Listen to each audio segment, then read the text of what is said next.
सखोल चौकशी करून टँकर माफियांवर कारवाई होणार, नरेश म्हस्के। वाघबीळ घोडबंदर गृहसंकुल समस्यांविषयी बोलताना नरेश म्हस्के यांची प्रतिक्रिया। वाघबीळ परिसरात 47 गृहसंकुलांमधील रहिवाशांना काही समस्या होत्या। रस्ते, पाणी, मैदान, हॉकर, लाईटसह महानगरपालिका संदर्भात काही विविध प्रश्न असतील, त्या संदर्भात आज बैठक बोलावली होती। ठाणे महानगरपालिकेतील सर्वच विभागीय अधिकारी उपस्थित होते। या बैठकीमध्ये उपाययोजना करण्यासंदर्भात सूचना देण्यात आल्या असून कामाला देखील सुरुवात झाली आहे। लोकांना चांगला सुविधा देण्याचा हा प्रयत्न आहे। जी लोक महानगरपालिकेला टॅक्स भरतात त्यांना सुविधा देणं हे आमचं काम आहे, त्या दृष्टीनं पाऊल उचललेलं आहे। टँकर माफियाबद्दल नरेश म्हस्के यांचे वक्तव्य। जर पिण्याचे पाणी सोसायटीला मिळत नसेल आणि ते टँकरवाल्यांना मिळत असेल तर त्यांच्यावर सखोल चौकशी करून कठोर कारवाई करण्यात येईल असा आदेश देण्यात आले। हिरानंदानी महानगरपालिका मैदान याविषयी बोलताना नरेश म्हस्के म्हणाले की खेळाचे मैदान हे मुलांना खेळण्यासाठी असतं, परंतु ठाण्यामध्ये काही दिवसांपासून काही ठिकाणी फॅशन सुरू झाली आहे की केवळ त्यांच्यावर इव्हेंट्स केले जातात। ठाणे महानगरपालिकेचं मैदान आहे, परंतु काही गृहसंकुलातील वॉचमन असल्यामुळे त्यावर कारवाई करण्यास सांगितलंय। मुलांना खेळण्यासाठी मैदान खुली करा। मैदानं ही खेळण्यासाठी आहेत, त्या मैदानातून पैसे आकारणं हे काय महानगरपालिकेचं काम नाही, असा काही ठिकाणी प्रकार घडल्यामुळे अतिरिक्त आयुक्तांना त्यांच्यावर कारवाई करण्यासाठी आदेश दिलेले आहेत। ठाणे घोडबंदर वाहतूक कोंडीबाबत नरेश म्हस्के म्हणाले, MSRDC सह उपमुख्यमंत्री एकनाथ शिंदे यांनी देखील पाऊल उचललेलं आहे।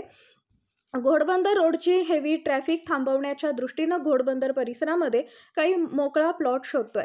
वेळेच्या आधी काही गाड्या येणार असतील तर वसईच्या आधी त्या गाड्यांना थांबवण्यात येईल। एका ठिकाणी पार्किंग केलं जाईल, जे काही वेळ दिली असेल रात्रीच्या नंतर तेव्हा त्या गाड्या सोडण्यात येतील। अशा प्रकारे नियोजनाच्या दृष्टीनं पाऊल उचललेलं आहे।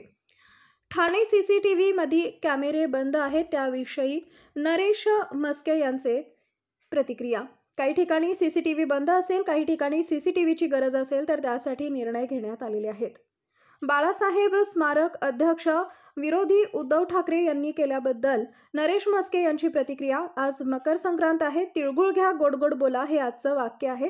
आजचा विषय महानगरपालिकेचा आहे, असं देखील नरेश म्हस्के बोलताना म्हणाले आहेत। परिसरातील 47 गृहसंकुलं आहेत आणि त्यांना ज्या काही समस्या होत्या, म्हणजे काही रोडच्या असतील, पाण्याच्या असतील, लाईटच्या असतील, हॉकर्सच्या असतील, महानगरपालिका संदर्भात जे काही प्रश्न होते, त्या संदर्भात ज्या अडचणी होत्या तर त्या संदर्भात आज या ठिकाणी बैठक लावण्यात आली होती। सर्व विभागाचे अधिकारी या ठिकाणी उपस्थित होते आणि त्याच्यावरती एक सोल्युशन काढण्याच्या दृष्टीने, उपाययोजना करण्याच्या दृष्टीने आजची बैठक झाली। आणि या बैठकीमध्ये महानगरपालिकेच्या वतीने त्यांची काही अडचणी असतील आणि त्याच्यावरती सोल्युशन निघालेले आहेत, कामाला सुरुवात झालेली आहे आणि एक लोकांना चांगल्या सुविधा देण्याचा हा प्रयत्न आहे।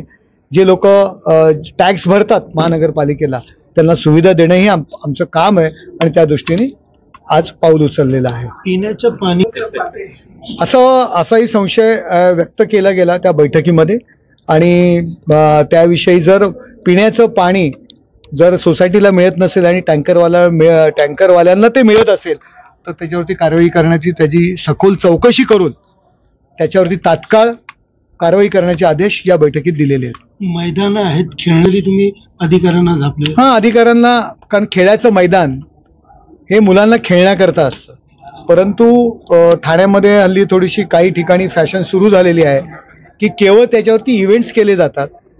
महानगरपालिकेचं ग्राउंड आहे, परंतु वॉचमन काही गृहसंकुलाच्या बिल्डर्स लोकांनी ठेवलेले आहेत, तर त्यावरती पण कारवाई करायला सांगितलेली आहे। आणि मुलांना खेळण्याकरता ती मैदाने खुली करा।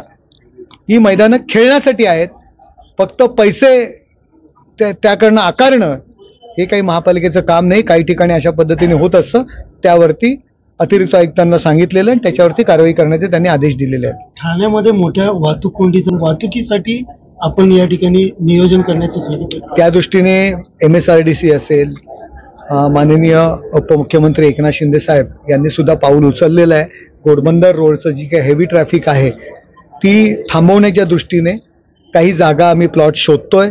त्या ठिकाणी वेळेच्या आधी जर काही गाड्या येणार असतील तर वसई वगैरे या ठिकाणी ते ट्रॅफिक थांबवलं जाईल, त्या ठिकाणी पार्किंग केलं जाईल आणि त्यानंतर जी वेळ त्यांना ठरवून दिली असेल रात्रीच्या नंतर, त्यावेळी त्या गाड्या सोडल्या जातील अशा पद्धतीने नियोजन करण्याच्या दृष्टीने पाऊल उचललेलं आहे. सर, अनेक ठिकाणी सीसीटीव्ही बंद आहेत, तक्रारी येत आहेत, चोऱ्या मोठ्या प्रमाणात सुरू आहेत. त्याविषयी सुद्धा काही ठिकाणी जर सीसीटीव्ही बंद असतील, काही ठिकाणी नवीन सीसीटीव्हीची गरज लागणार आहे, त्या संदर्भात सुद्धा या ठिकाणी निर्णय घेतलेला आहे. सर, काही राजकीय प्रश्न आहेत. काल आपली पट्टी करावी असे निर्णय झालेले आहेत. आज मकर संक्रांत आहे.